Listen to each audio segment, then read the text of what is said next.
Good morning, everybody. Thank you for choosing to spend some time with us this morning. My name's Mark Phipps. I'm Aaron Braithwaite. Good to see you all.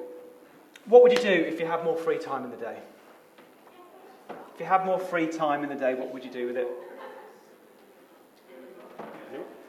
I've been in the industry for about 15 years, initially as an estate agent. I've always wanted to do my APC, become chartered, so I'm doing that at the moment. So if I had more free time in the day, I'd definitely work on personal development. I'm also pretty big into mental health, so I would, perhaps spend some time, going for a run, working on myself in that sense. But what would you do if you had more free time in the day? I can see there's some business owners in the room here. Yeah, would you work on the business rather than in the business if you have more free time? Yeah. Or maybe even if you had a bit more free time, spend some time, more time perhaps integrating with or interacting with the local community. You've got the clicker. Yep. Okay. So the question is, how do you go about creating more free time? So how would you, if you wanted more free time in the day, how would you go about creating more free time for yourself? Automation. There we go. Oh, there we go. Straight off. Structure. Okay, structure. What do you mean by structure? Just formality in your day, planning the time. Planning. Okay, processes and planning. Would you recruit more staff? To give yourself more time, would you recruit? Would you delegate? Maybe even push back some of those non-urgent tasks. If you've got something that doesn't have to be done today, do you just kick the can down the road and do it tomorrow? Do you... Well, when I was an estate agent, I used to work a lot of evenings. I wasn't contracted to work a lot of evenings, but what I couldn't get done in the day, I would do of an evening. So I would therefore spend or choose to spend less time with the family. So to create more free time. Okay, so looking at what Mark's just discussed, how can we create more free time and what do we do with our time at the moment? So what tasks are we currently doing in a day-to-day, predominantly in an estate agency? So I'm going to break down the tasks and let's look at what we can do with them. So firstly, we've got scheduling viewings. So who in here works in an estate agent? Most of you would have thought, Got a full team over here. Yeah, brilliant. Scheduling viewings, how much time would you say that takes in the working week? Any estimation percentage-wise? 70%. 70% of your working week scheduling those viewings. So a good portion of that time is spent doing that. So we've got scheduling viewings. Get a lot of interest, I like it. Reporting offers. So how much of our time is spent reporting the offers and kind of having those conversations, to and fro-ing between buyers, sellers?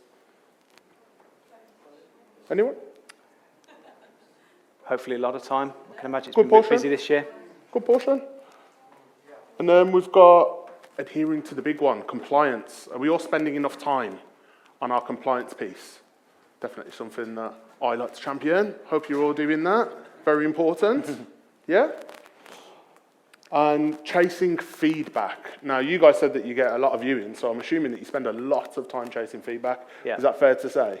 Doing a lot of that. We've got those viewings on a Saturday, big block viewings, and then we've got to chase all that feedback. You've got your sellers calling you up, like, what do they think?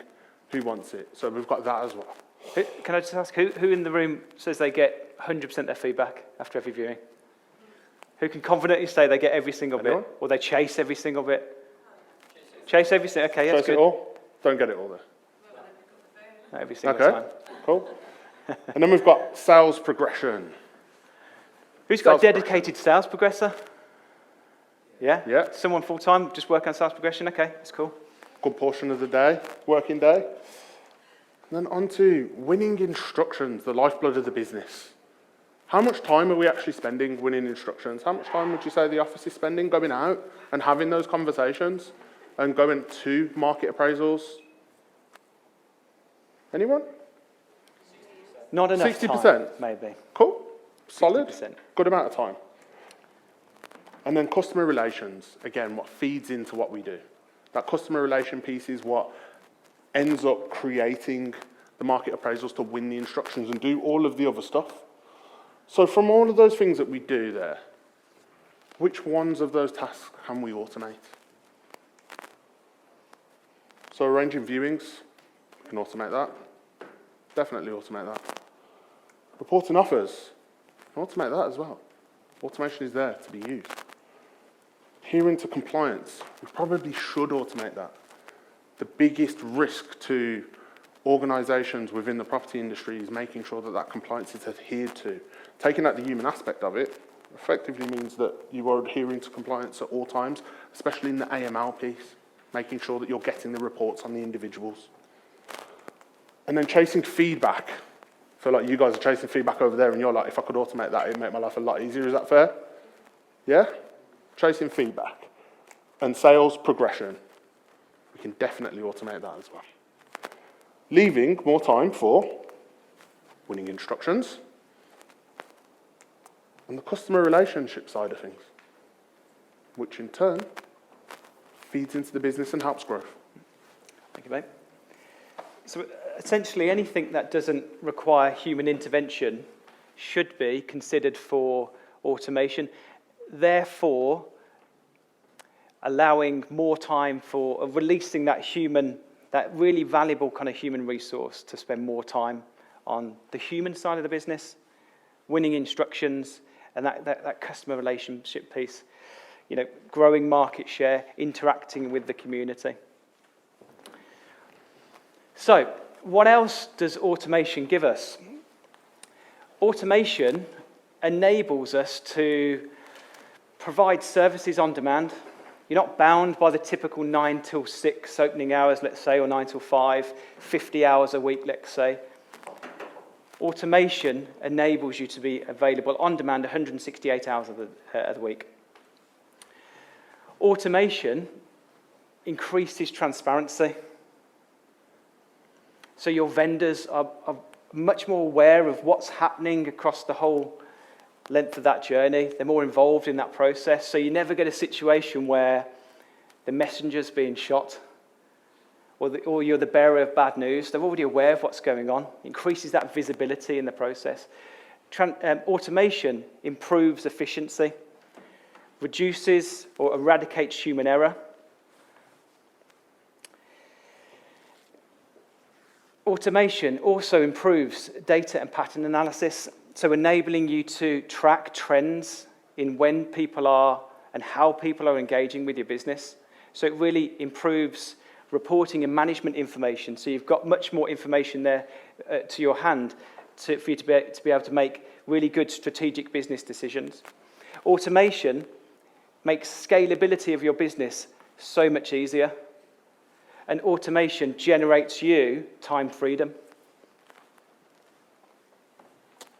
Okay, so we've gone through what we do with more free time. We've looked at the tasks that we feel we can automate. Now we're going to go a little bit into the how. How can we do these? So we'll start off with viewings.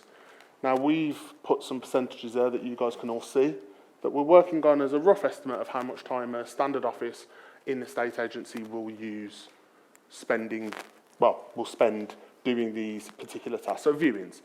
Let's imagine a world where all of your buyers can go onto your website and book a viewing to any property that they want to view in exactly the same way that they would book a table at a restaurant.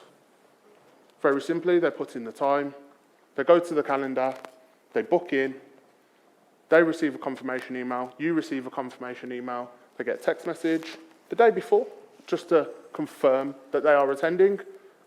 They get met by the viewing agent. That toing and froing of making sure calendars work is no longer there. Basically automating that process and stopping that 70% of the time that you guys are spending trying to arrange those viewings. Imagine a world when feedback is automatically requested post-viewing, capturing that feedback in real time and reporting it to your vendor, interacting with the buyer at a time that suits them, so increasing the chance of you actually getting that feedback and sending them automatic reminders to let them know that they haven't yet provided some feedback. So you don't ever have to worry that feedback's being chased. it's been followed up, it's been reported to your vendor, ideally in real time. Now, moving on to offers. Imagine if all of your offers were received digitally through your website where you have the most traffic. And while those offers are received, they also give you a breakdown of their circumstance. They give you an understanding of, are they in a chain? How long do they expect to take to complete the transaction? Do they need a mortgage and how much that is going to realistically be? So that when you're presenting to your sellers, you're giving them a full in-depth analysis of exactly what that individual is presenting for themselves to purchase their property. Imagine a world where, as part of that offer process, proof of funds and AML is done at the same time. So when an offer is presented to you via your website, let's say, it's already valid, it's validated, the proof of funds have been validated, and you have the peace of mind of knowing that they've passed an AML check, and you're satisfied from a compliance perspective. So you never have to worry about being non-compliant. And then last, but definitely not least, sales progression. As you said, you've got a full team and you've got individuals that are doing that. Imagine if the sales progression process was automated so that when any transaction is happening between solicitors, you are automatically notified and able to keep everybody in the loop without having to pick up the phone and chase and find out exactly where we are in the process, thereby just saving so much time. Now, we've just gone through 6 different elements there. You guys were saying that 70% of your time in the office is spent booking in viewings alone. If these processes are all automated, how much time does that save? Lots exactly. Of time. Lots of time. Now, we've been using Imagine a World. You don't need to imagine that world.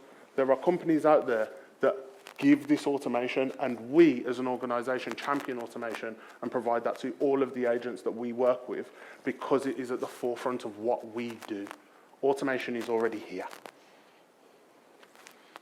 Now, how would you feel if you had more free time? If I had more free time in the day, I'd definitely feel less stressed, less anxious about the things I haven't yet done and haven't got time to do. Therefore, I'd feel much more relaxed. I'd feel more focused, actually, on what I am doing and what I want to do. More productive, therefore, and therefore happier in my general life. Happier at home, maybe, happier at work, and much more confident. Now, I'm going to use a little case study here to show the differences between automating and not automating with businesses that we all know. So we know Blockbusters. Does everybody in the room know who Blockbusters are? Yeah? Everybody knows who Netflix is? Yeah? So what I think a lot of us won't have known, because I didn't know before looking at this, is that Netflix and Blockbusters actually started at very similar times. Netflix isn't as new as we all think it is.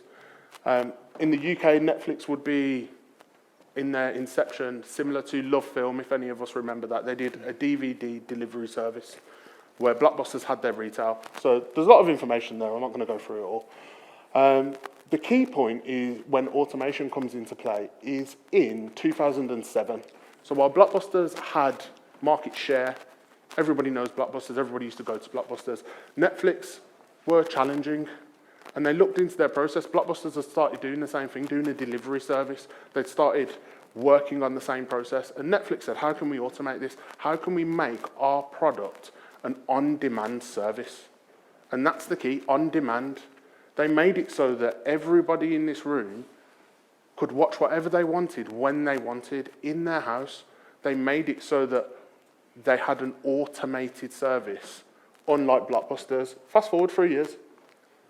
Netflix is becoming an international organisation. Blockbusters are filing for bankruptcy. That's the black and white of it right there. And then if we carry on from there, Netflix are now worth the best part of 250 billion. And I can't remember the last time I saw a Blockbuster store. Now, if we look at the differences there, this applies to our industry because there are going to be organisations that adopt automation and they are going to fly. And this isn't just Blockbusters and Netflix. You can do this with so many different industries. Automation is the key way to grow an organisation and grow a business and grow an industry. And that's what we need to be looking at. It's kind of a decision that needs to be made. Do we want to be Blockbusters or do we want to be Netflix? Very simply. Well, what strikes me this is that the actual pace, between when Blockbuster were market leaders to when they filed for bankruptcy in just a few years, which in business terms happens overnight because of the automation that Netflix put in. 100%. Now, the next industry to really benefit from greater automation is the estate agency industry, with early adopters generating more free time, being more efficient.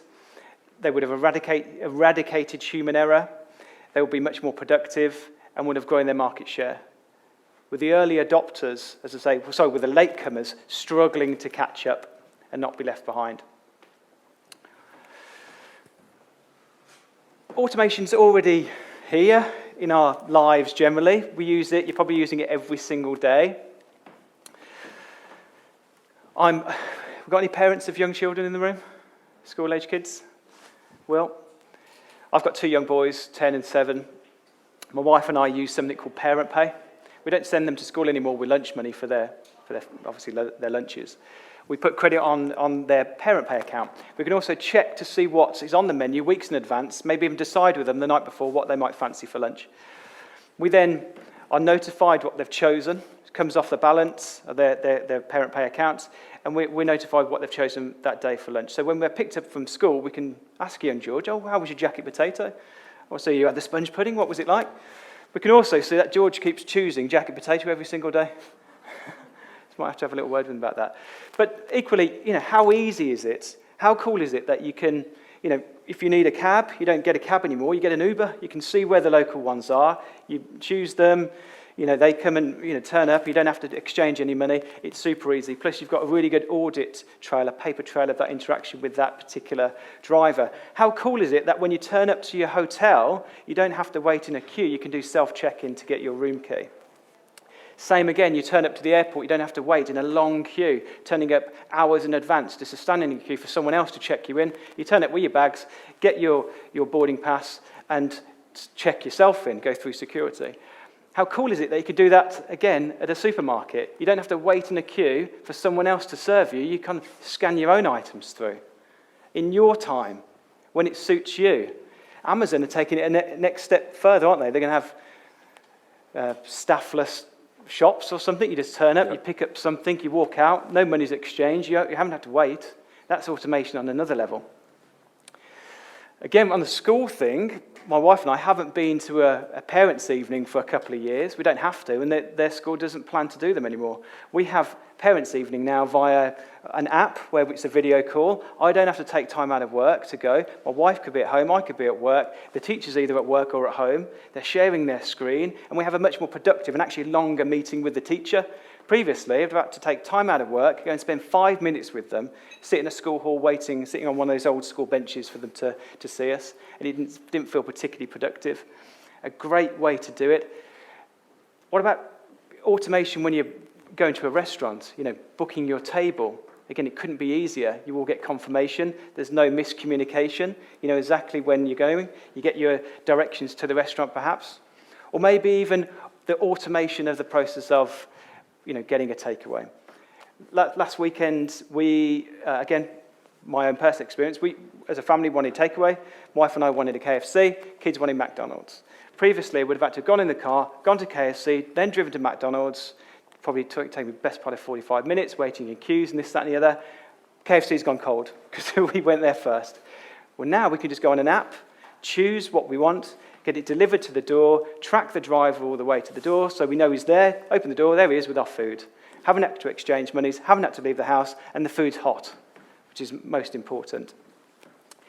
So automation generates more time for the user, creates a much more friendly and efficient user experience, and it provides services on demand when I want it, efficiently when I want it. Now, I feel we've gone through quite a bit there in regards to automation. We've looked at how we'd create more time. We've looked at the processes in mind. And I feel like the question that Mark asked at the beginning is the one that we're going to finish off with. Now that you know how to do it, and now that there's a clear roadmap, what would you do with more free time? Let's open it out to the room for some questions. How do you feel that the increasing level of automation in the world is creating increasing levels of loneliness with people now that they're not interacting with other people in businesses, in supermarkets and things like that, because it's just a quick app, quick electronic, do that to get everything done? Yeah. More people that are living alone are finding that they're in less members of society because they're not having that interaction. I think people are interacting in a different way. It's a very, very good point. I think the businesses that realise that the free time that they've generated through automation allows them to interact more with their client base, with society in general, are the ones that will really thrive through our era of automation. You know, from an estate agency perspective, from a property perspective, if you have more time, what better place to spend it than actually with your clients? Really making them feel as though they're your only client. There's no one else in the world at that point in time, because you've got plenty of time on your hands to spend with them to understand their needs. It's a really good point you make, but I think the early adopters, the people that really take automation on board and use that free time to their advantage, but also the advantage of their clients by, as I say, investing in them in a human way, interacting with the community, being present. I think that's going to be really important. Definitely. I feel like it's about using automation to automate processes where the human interaction isn't needed, but not take away human interaction.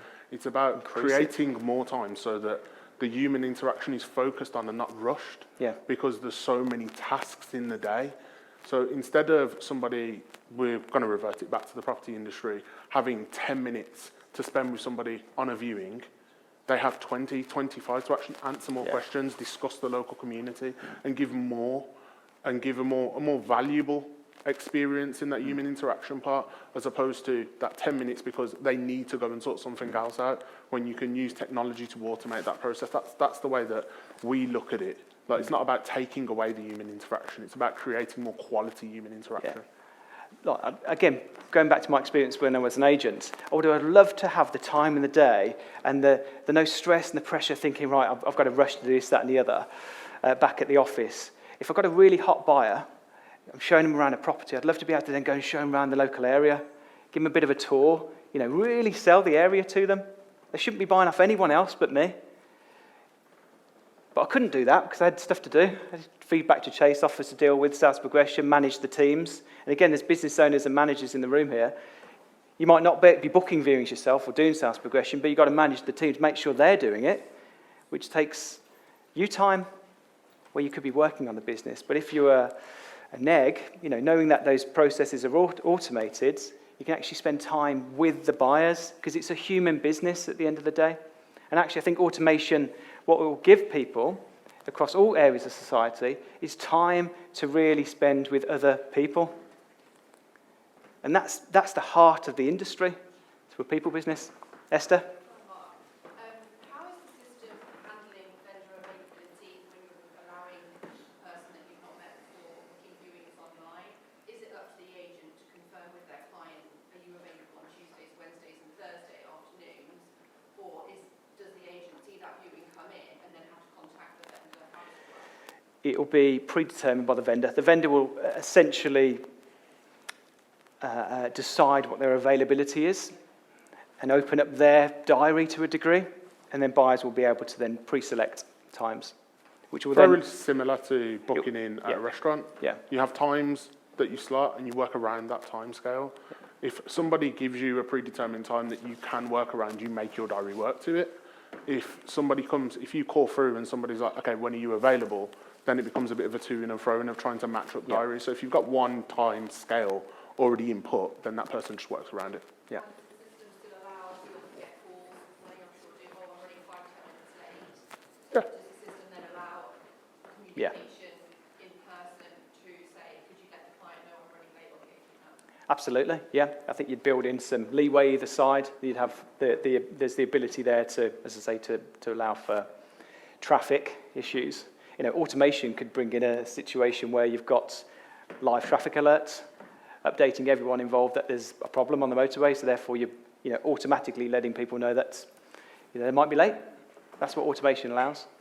I think the key, just finishing that off, is to understand that the processes that can be automated don't take away the human interaction piece. Somebody having a conversation and saying they're running late, automating that isn't realistic. It's a 2-second conversation. But the whole to-ing and fro-ing of collating diaries and making them match up, that can be very simply automated and save a lot of time. So it's not about taking the human element out. It's about using it when it needs to be used, as opposed to just trying to make this process where there is no human interaction, because that doesn't work either. Yeah. It's generating you, as I say, more time in that sense. Any other questions? No? Brilliant, guys. Okay, good stuff. Like, we've really appreciated you, as I say, choosing to spend some time with us this morning. We're here all day and this evening. I'm sure you've seen our stand. Can't miss it. There's a bar there, so come and see us if you want to have a drink or have a chat. Yep. Or just seek us out. We'll love to speak to you. But thank you. Appreciate your time. Thanks for your time, guys.